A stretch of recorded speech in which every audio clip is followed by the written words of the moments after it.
शेखर अपनी चारों ओर की परिस्थितियों से काफ़ी कुछ सीख जाता है। समाज में व्याप्त जातिगत भेदभाव के बारे में, दारिद्र्य के बारे में और अपने तरीके से इन सभी को आंकता परखता भी जाता है।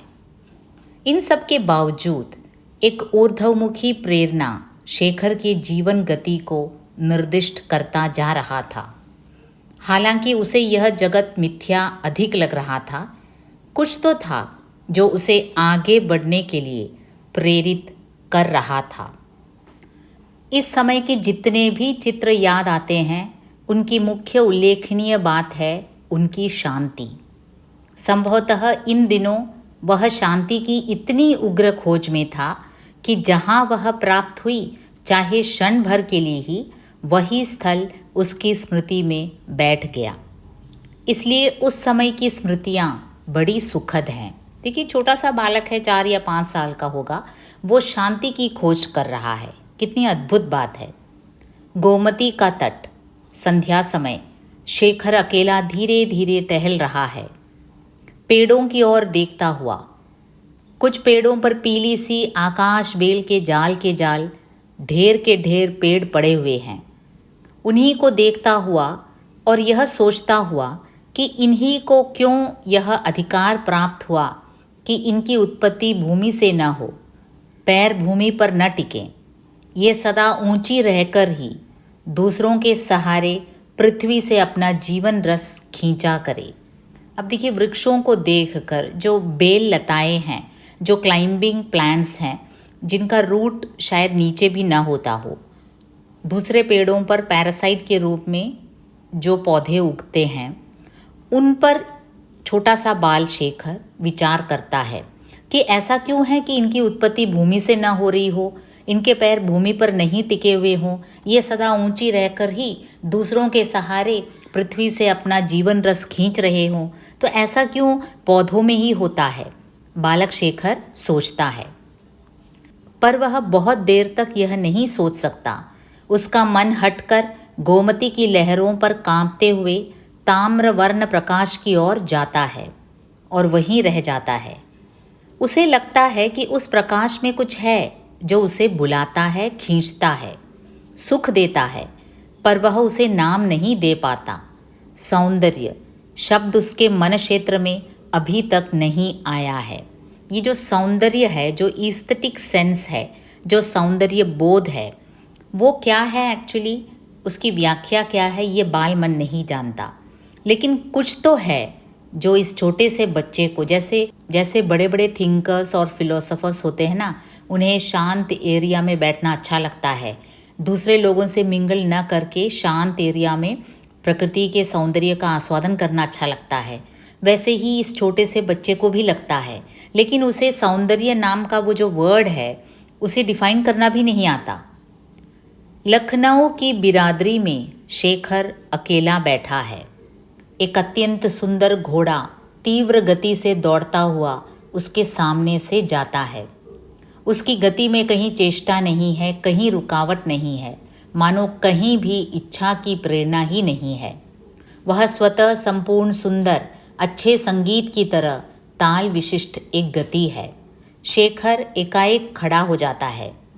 यह एक नई बात थी उसके जीवन में और यह विद्युत की तरह उसके मन में तड़प गई। रितम यानी लय। वह फिर बैठ गया, आकाश की तरह शांत, पहाड़ी झील की तरह स्वच्छ।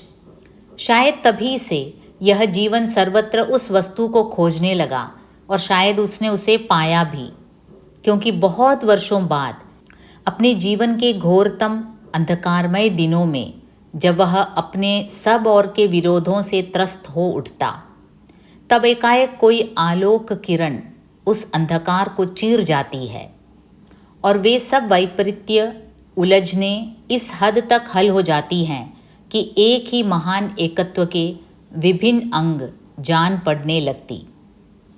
एक दिन शेखर के पिता उसे अजायबघर में ले गए और जिस कमरे में मूर्तियां रखी थी, वहां पहुंचकर अपने काम पर चले गए। शेखर कुछ सहमा हुआ इधर उधर देखने लगा।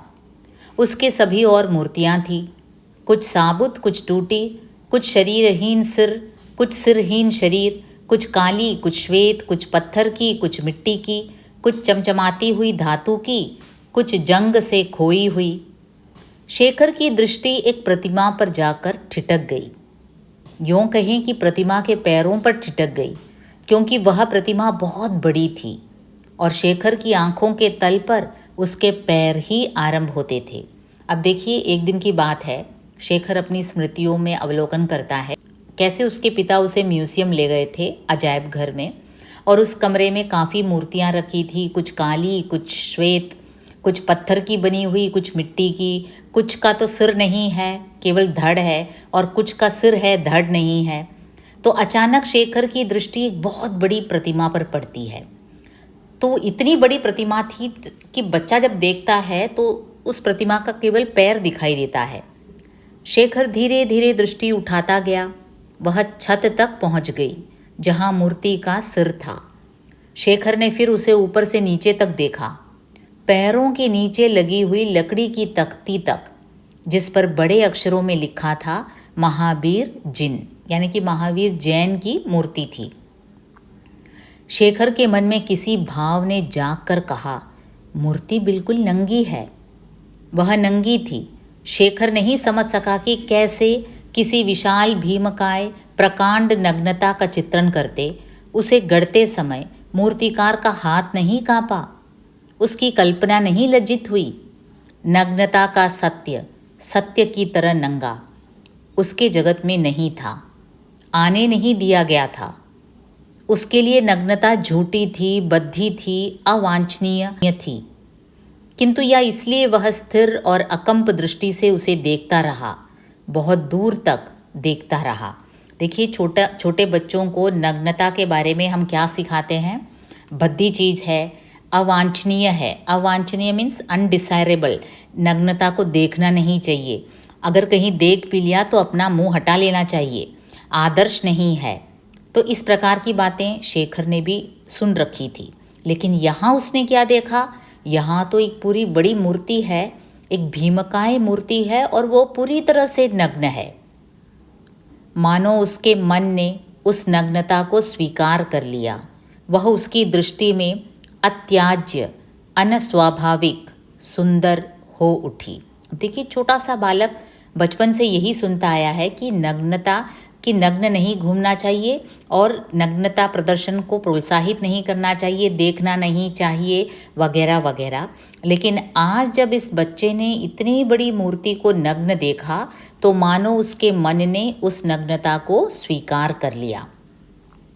वह धीरे धीरे लौट पड़ा। शांति की मधुर शीतल सांस मानो उसके मन पर एक हल्का सा परिमल बिखेर गई।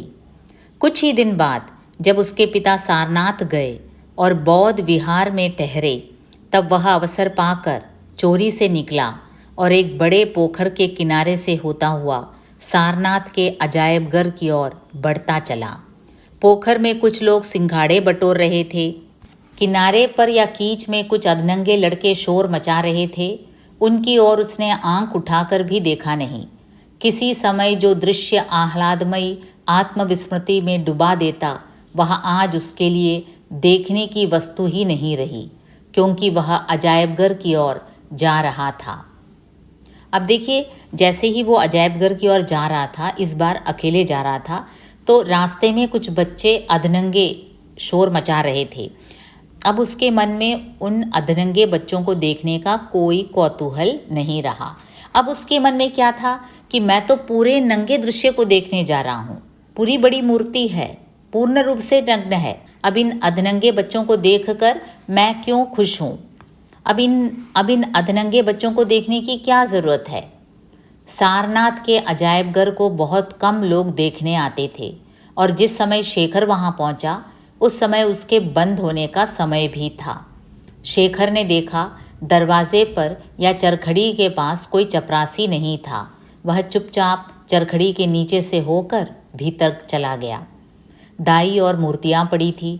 शेखर कुछ देर उन्हीं की ओर देखता घूमता रहा। फिर तारा की एक मूर्ति की चौड़ी पीठिका पर बैठ गया। एकाएक उसे लगा वहाँ एक अनभ्यस्त नीरवता छाई हुई है। इतनी अधिक कि वह ध्यान देकर सुनने लगा। कहीं कोई तनिक सा भी शब्द हो, पर नहीं, वह अखंड थी। वह जल्दी से उठा और बाहर की ओर गया। द्वार बंद था। अजायब घर के भीतर वह अकेला था।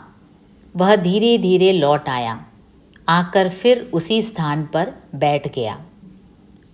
जब हम साथ चाहते हैं, ध्वनि चाहते हैं, तब नीरवता हमें खटकती है।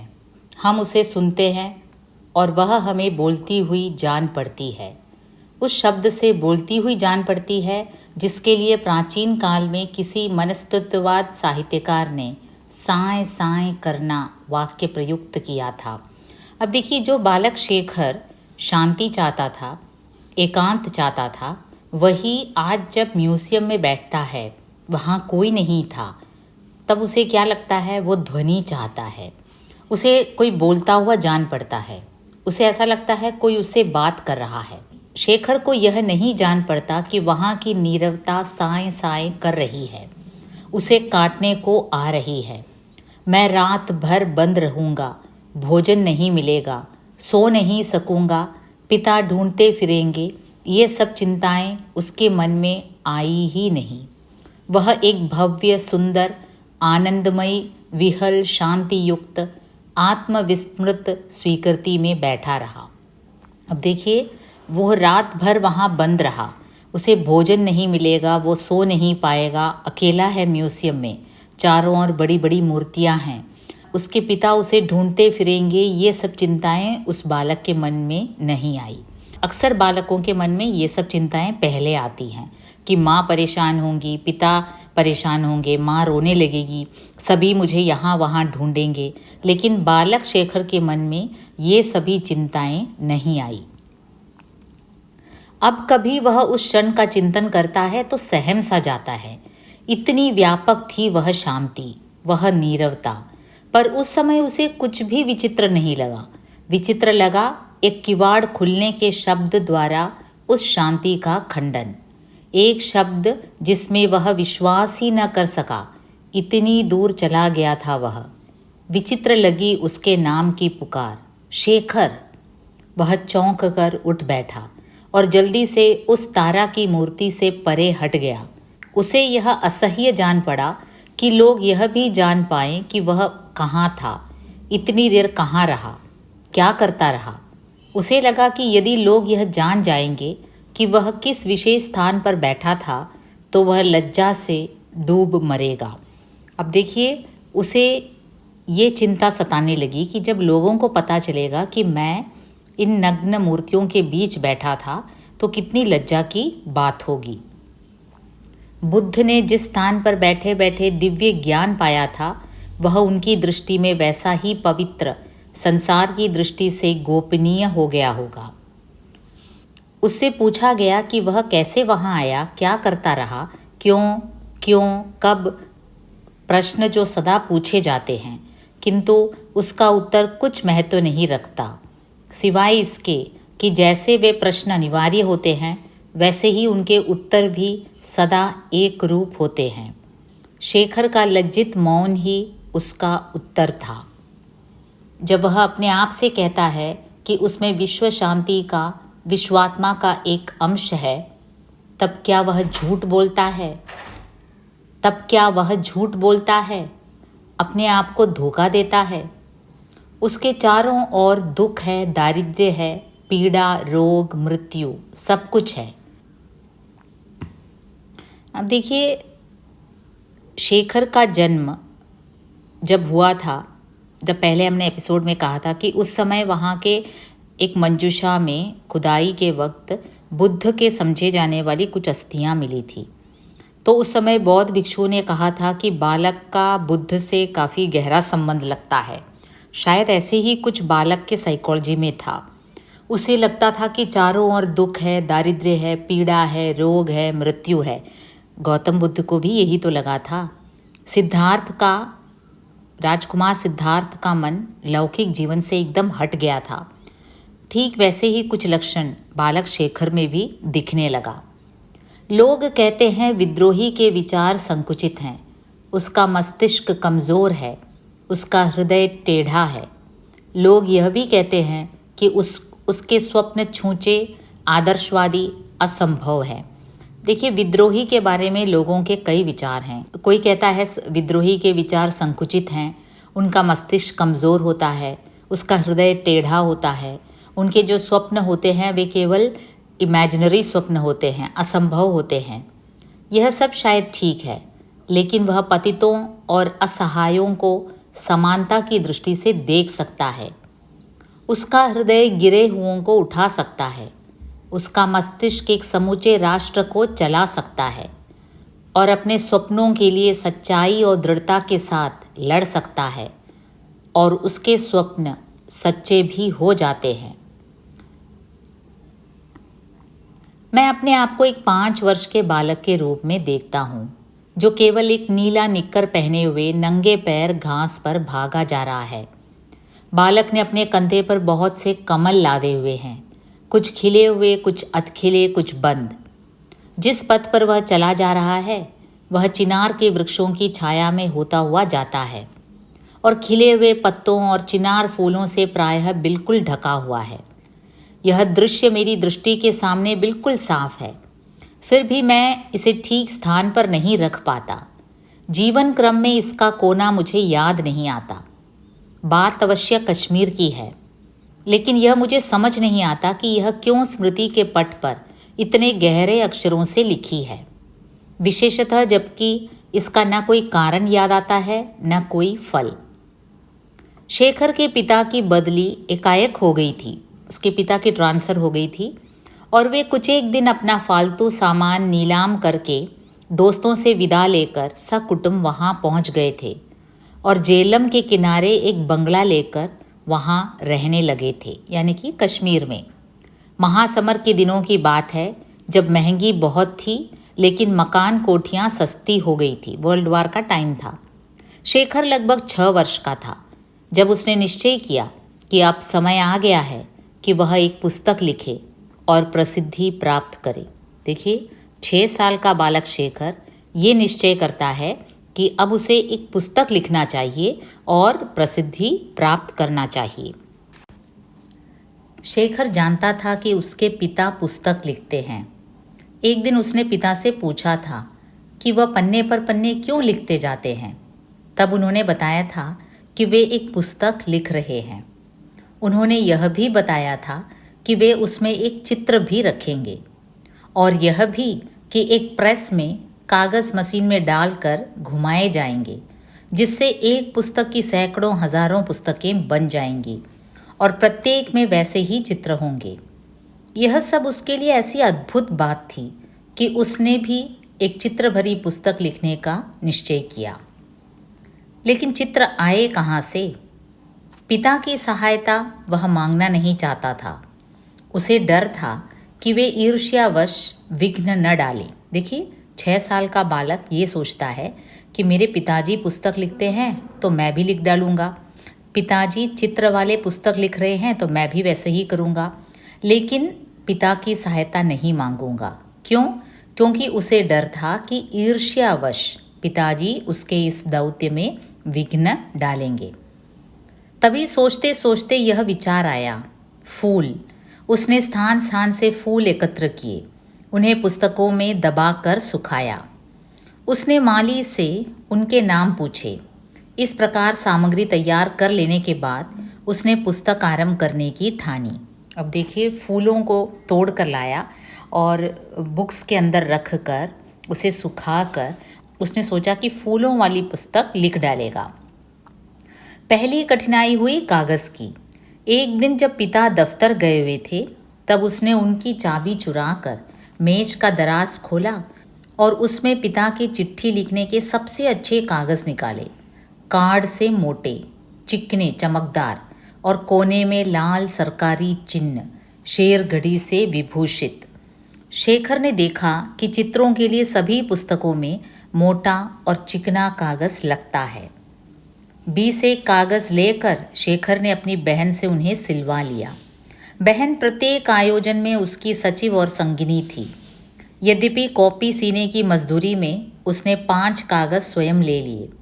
अब शेखर को अपनी पुस्तक की जिल्द की चिंता हुई।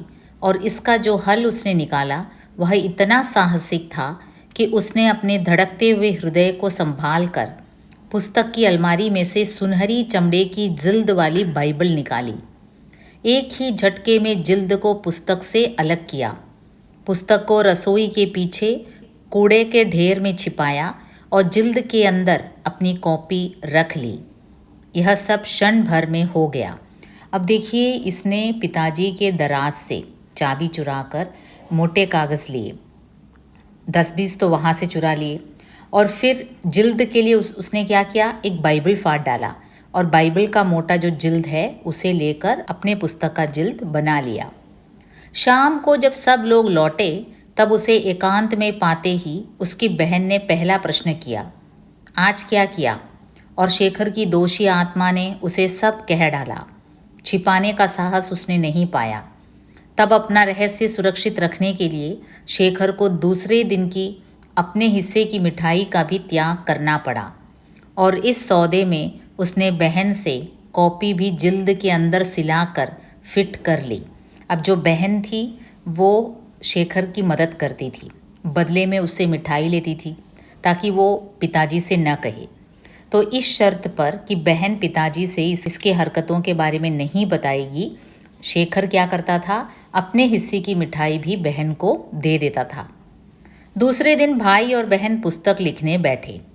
शेखर ने गोंद से प्रत्येक पन्ने पर अलग अलग फूल चिपका दिए।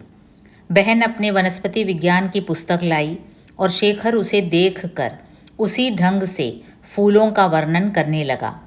पहले फूलों के रंग रूप का वर्णन, फिर उनके उपयोग, फिर लेकिन यह हैबिटेट क्या चीज़ है। अब देखिए असली फूलों को शेखर तोड़ लाया था, उसे बुक्स के अंदर रखकर उसे सुखाकर उसने पक्का कर लिया था, और अब ये जो बुक उसने तैयार किया है उसके एक साइड में वो सूखे फूलों को चिपकाता है और दूसरे साइड में अपनी बहन की जो बॉटनी की बुक है उसमें से उस फूल के बारे में जो भी जानकारी है, उसके रंग, उसके रूप, उसके बारे में वो लिख डालता है। अचानक एक वर्ड आया, हैबिटेट। ये हैबिटेट क्या चीज़ है उसे समझ नहीं आया। बहन ने कहा, हमें नहीं मालूम, स्कूल में यह नहीं पढ़ाते, छोड़ जाते हैं। अब बहन से पूछा तो बहन ने कहा, मुझे नहीं मालूम भाई, स्कूल में तो ये पढ़ाते ही नहीं है, छोड़ देते हैं। शेखर ने जाकर पिता से पूछा, हैबिटेट किसे कहते हैं? हैबिटेट का मतलब है जहाँ कोई चीज़ रहे या पाई जाए, जिस आवास व्यवस्था में कोई जीव जीवित रह सकता है। पिताजी ने हैबिटेट का अर्थ बता दिया। उसके बाद पूछते हैं, क्यों? कुछ नहीं, बहन ने पूछने को भेजा है, कहकर सकपकाया हुआ शेखर भाग गया। पीछे से पिता का स्वर आया, वह खुद क्यों नहीं पूछने आती? अब देखिए, वो वहाँ जाकर भी झूठ बोलता है पिता से। हैबिटेट का मतलब वो स्वयं जानना चाहता था, लेकिन पिताजी से जाकर उसका अर्थ पूछता है और बहन का नाम लेता है। जब पिताजी पूछते हैं कि तुम्हें क्यों चाहिए हैबिटेट का मीनिंग, तो वो क्या कहता है, यूं ही बहन पूछ रही थी। तो पिताजी भी सोचते हैं वो खुद क्यों नहीं पूछती। शेखर लगभग 1 महीने के परिश्रम के बाद पुस्तक तैयार कर सका। देखिए, 6 साल का बालक 1 महीना लेकर पुस्तक कंप्लीट करता है। जब उसकी बहन ने उसे देखकर पास कर दिया, तब शेखर ने निश्चय किया कि वह भी अपनी पुस्तक को प्रेस में घुमाकर सैकड़ों बनवाएगा। इसीलिए एक दिन जब उसके पिता विशेष प्रसन्न जान पड़ते थे, तब उसने जाकर अपनी पुस्तक उनके हाथ में रख दी। लेकिन तत्क्षण ही शर्माकर वह भाग गया। केवल इतना भर देख पाया कि पिता की त्योरियां बदल गई। फिर उन्होंने पुस्तक खोली। कुछ ही मिनट में शर्म और डर पर कुतूहल ने विजय पाई। पिता और माता की ठठाकर गूंजती हुई हंसी सुनकर वह लौट आया और देखने लगा। उसे देखते ही पिता की हंसी दुगनी हो उठी। उन्होंने कमर से पकड़कर उसे उठा लिया और बोले, इतना मैं बरसों से नहीं हंसा होऊंगा, गज़ब की किताब है तुम्हारी। अब देखिए, ये डर डर के अपने किताब को, 1 महीने का परिश्रम का फल है उसका किताब, वो अपने पिताजी के हाथ देखकर एकदम से भाग जाता है, क्योंकि वो शर्मा जाता है। उसे डर भी लगता है कि अब पिताजी की प्रतिक्रिया क्या होगी। लेकिन पिताजी उसे कमर से उठा लेते हैं और कहते हैं कि इतना मैं बरसों में नहीं हंसा, तुम्हारी किताब गज़ब की चीज़ है। शेखर कुछ घबरा सा गया, क्योंकि उसे ठीक समझ नहीं आया उसकी यह प्रशंसा है या और कुछ? अपने जाने वह एकदम प्रशंसा का पात्र था, क्योंकि पुस्तक बड़े सुंदर अक्षरों में लिखी गई है और चित्र कितने सुंदर हैं और इनके नाम लाल रंग से लिखे गए हैं, फूशिया, आयरिस। अब देखिए, पिताजी ज़ोर ज़ोर से हंसते हैं तो उसे लगता है कि इसका मजाक उड़ाया जा रहा है या इसकी प्रशंसा की जा रही है, उसे पता नहीं चलता। उसे खुद तो लगता था कि वो पुस्तक एकदम मस्त है। तो फूलों से संबंधित पुस्तक थी उसकी, और देखिए उसने कैसे डिस्क्राइब किया था।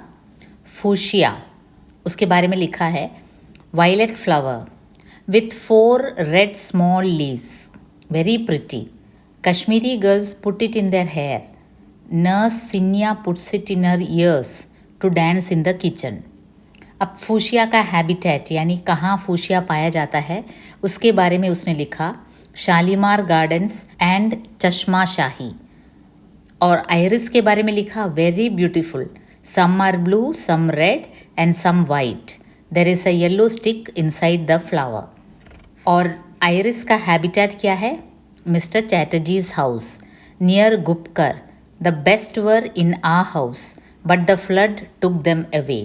लेकिन जाने क्यों वह किसी को भी हंसने लायक से अधिक पसंद नहीं आई।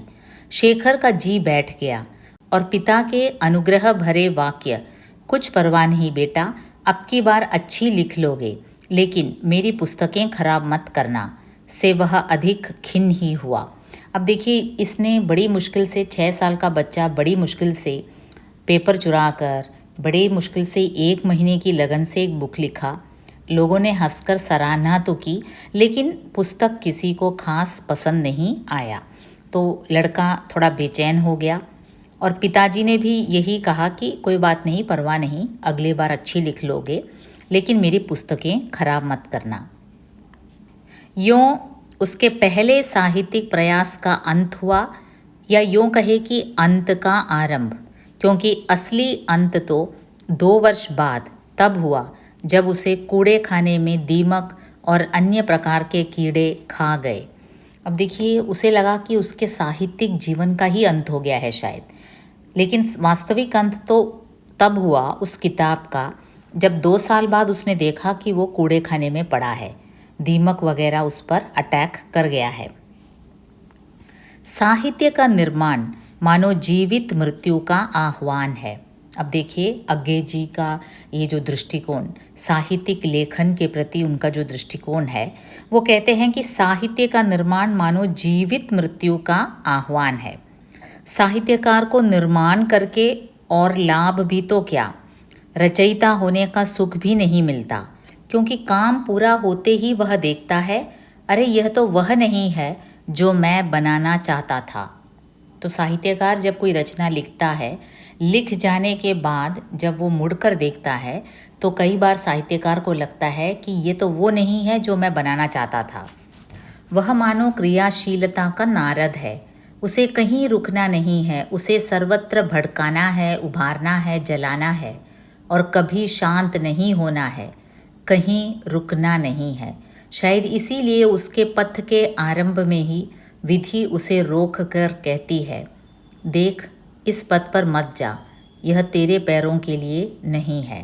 शायद इसलिए उसके पथ के आरंभ में ही विधि उसे रोक कर कहती है, देख, इस पथ पर मत जा, यह तेरे पैरों के लिए नहीं है। शायद उसे लगता है कि लेखन मेरे बस की बात नहीं है। जब भी वो लिखने बैठता है तो उसे लगता है कि कोई कह रहा है कि देखो देखो, इस पथ पर मत जा, यह तेरे पैरों के लिए नहीं है। और यदि वह ठीक होकर बढ़ भी जाता है तो वह कहती है, अच्छा तो तू समझ, अपना जिम्मा संभाल, तू हो गया और तेरी जिम्मेदारी, मैंने तो कह दिया ये तेरे बस की बात नहीं है। शेखर ने कोई 6 मास बाद दूसरा प्रयास किया, अब की बार यह पद्य में था। अब देखिए, एक पुस्तक लिखी, लोग हंसी उड़ा गए, पिताजी ने कहा अगली बार अच्छी हो जाएगी। उसे स्वयं लगा कि ये तो सभी लोग मेरा परिहास कर रहे हैं। उसे स्वयं लगा कि जब भी वो लिखने बैठता है तो कोई अंतरात्मा कहती है कि ये तेरे बस की बात नहीं है। लेकिन 6 महीने बाद उसका दूसरा प्रयास पद्य में हुआ। उसके बारे में हम अगले एपिसोड में देखेंगे।